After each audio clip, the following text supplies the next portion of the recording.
have a very well consultant physician, Dr. Prabhat Bhattacharya, with us in our team, and we are going to discuss today about a very well-known topic, hypertension. The topic of discussions will include what is hypertension, what are the symptoms of hypertension, what are the causes of hypertension, and how will you investigate, and what are the management of hypertension. And I'll be forwarding this discussion to Dr. Prabhat Bhattacharya. He will tell everything about us. Namaskar. Actually, hypertension is very important topic today. Many patients around the world are affected by hypertension, and it is making a toll on the people. So what is hypertension? Number one, hypertension means high blood pressure. It is not related to tension at all. So many people doesn't know what is the meaning of hypertension. It is actually the high blood pressure, systolic blood pressure equal to or more than 140 mm mercury, and diastolic blood pressure equal to or more than 90 mm mercury. That is hypertension.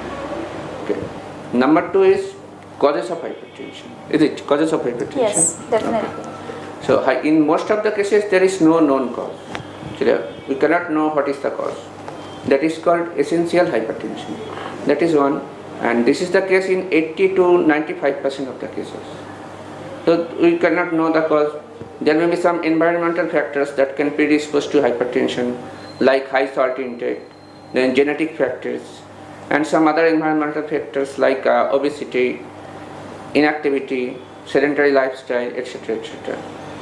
And some definite causes we can find in only 5 to 20% of cases. That is called secondary hypertension. Those causes can be endocrine causes, that is some endocrine disorders like acromegaly, like pheochromocytoma, like Cushing syndrome, that is where there is high corticosteroid levels. Then there are some renal causes like renal parenchymal disease, like nephritis, polycystic kidney disease, renal tumors, etc.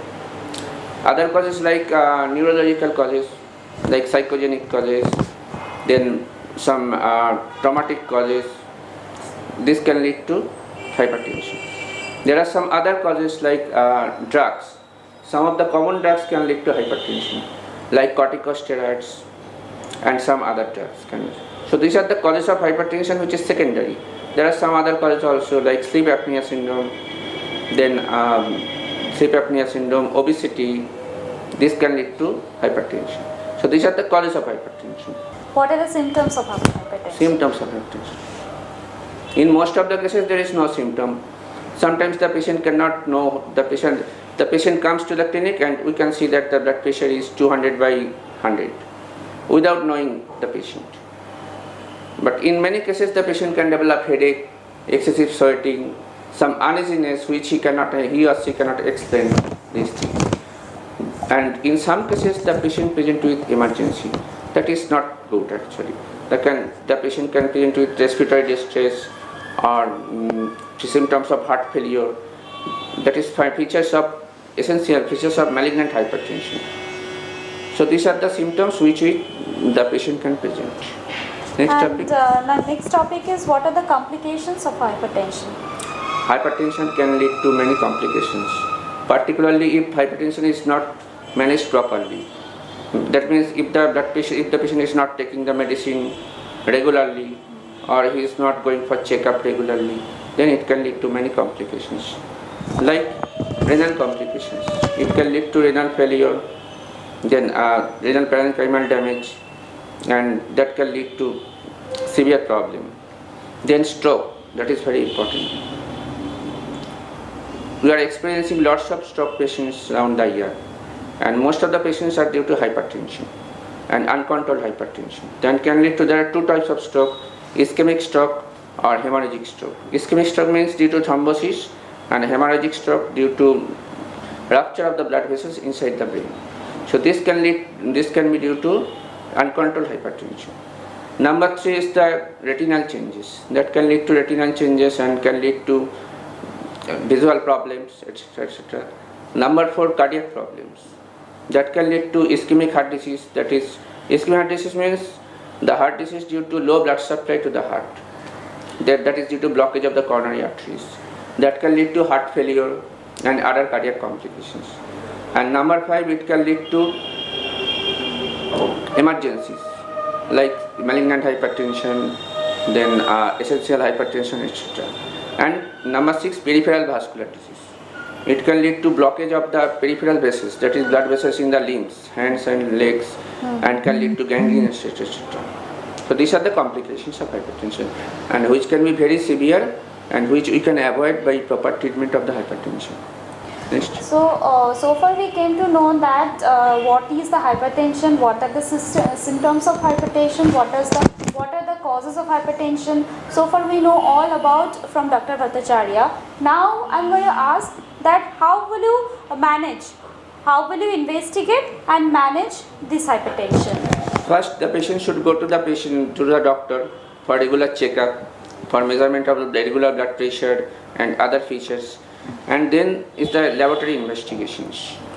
Other investigations like blood test, blood sugar, lipid profile, urea creatinine and other tests. And but some special tests can be done, that is hormonal tests like corticosteroids and some other tests, catecholamines for pheochromocytoma. And then imaging tests, imaging studies like ECG, echocardiography, then other echocardiography, ECG, chest X-ray, etc. can be done. So these are all the tests, battery of tests should be done by the patients for hypertension. And most of all, they should go for regular checkup. They should go for regular checkup, follow-up, etc. for these tests. And that does not mean that once this test was done, that should not be done in the future. Those can be repeated in future.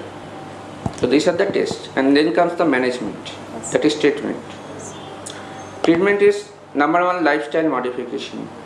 The obesity is one of the cause, so proper weight control should be done. The patient should go for regular exercise. Sedentary lifestyle should be avoided. Salt intake. The salt intake one of the contributory factors for hypertension. So we can reduce the blood pressure by 10 or more than that by reducing the salt intake. So it should be reduced. The recommended intake should be less than 6 grams per day. Number 3 is the control of the other factors. Alcohol consumption should be less, should be limited. If it cannot be stopped, it should be limited.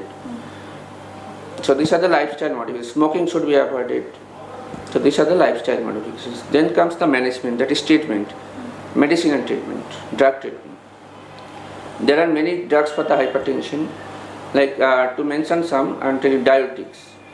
Diuretics, they actually reduce the overload and they reduce the blood pressure by different mechanisms, and the most important is reducing the load of the blood. So there are common diuretics like thiazide diuretics, hydrochlorothiazides, then chlorthalidone, furosemide, torsemide, etc. So they should be used judiciously because there are many side effects and according to the prescription of the doctors. Number 2 is beta blockers. These are very important, particularly if there is ischemia. There is comorbid conditions like ischemia or other factors, like some, to mention some, are beta blockers like metoprolol, then propranolol, etc. carvedilol. Number 3 is calcium channel blockers. Then there are nifedipine, amlodipine. Amlodipine is very important, frequently used. Nifedipine, then nicardipine, etc. diltiazem. Then comes the other things, alpha blockers like prazosin, then alpha blockers like prazosin, etc. These are very good, but they are not so powerful like others. The first 3 are very powerful. Then comes enalapril, they are ACE inhibitors, enalapril or captopril, etc. Then come AT1 blockers, they are very important nowadays used, like valsartan, then losartan. These are very important diuretics and very potent diuretics. These are very important antihypertensives. So there are many groups, some other groups also. So these are the drugs. So they should be used judiciously and they should be taken according to the prescription by the doctors. And the patient should follow up with the doctor accordingly, and that does not mean that the patient should, one drug is prescribed and the patient should go on taking this medicine for a long time without follow up, because the blood pressure fluctuates and the blood pressure fluctuates, and accordingly he needs the different doses of the medicines. It can be increased, it can be decreased, etc. Number two is that most of the medicines, they have side effects. So if the side effects develop, it needs to be changed. So for these things, it should be used judiciously and accordingly with follow up with the doctors. All right. Thank you, Dr. Bhattacharya, Welcome. and thank you. And like it is, this interview and your all information is very useful to everyone. I think all audience will like it. And thanks for being here Thank with you. us. And thank you. We'll be back soon.